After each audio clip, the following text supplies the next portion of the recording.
Bonjour chers marins, j'espère que vous allez bien aujourd'hui. En tout cas, je vous souhaite une journée particulièrement vivifiante. Pour ceux qui ne me connaissent pas, je suis Nadia Patrice de Breuil, maître du jeu chez Narvik Escape Games, joueuse depuis 1998, depuis toujours en fait, et passionnée de pédagogie ludique. Habitée même.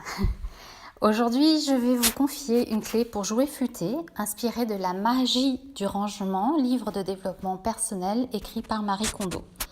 Vous le savez, les objets, les indices sont décimés ou cachés dans la salle de jeu et en particulier dans les salles de jeu qui sont axées sur la fouille. Il faut donc prêter une attention particulière à la fouille et au tri des objets, ainsi que les indices, afin de résoudre l'énigme dans les temps impartis, c'est-à-dire en général 60 minutes. En fait, pour tout vous dire, la partie commence après avoir fait du tri. Mais c'est impossible à faire de façon efficace si on n'a jamais appris de façon consciente, de manière consciente et structurée à le faire. C'est donc à apprendre, puis à appliquer une bonne fois pour toutes pendant la partie, sans rien faire d'autre, en tout cas c'est un conseil, sans rien faire d'autre à côté, sinon on n'en finit jamais, ni avec cette tâche-là, ni avec les autres d'ailleurs.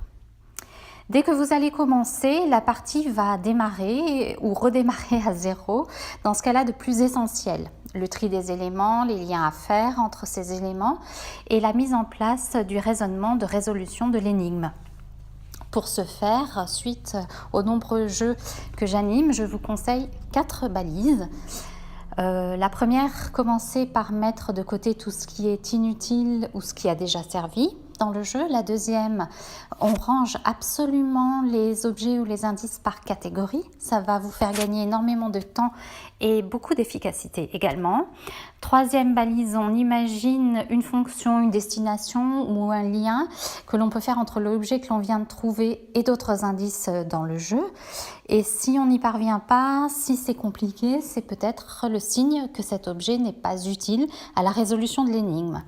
Quatrième balise, on laisse s'opérer la magie du rangement qui devrait vous donner confiance, fluidifier votre prise de décision, vous apprendre à identifier ce qui est précieux et utile ou pas.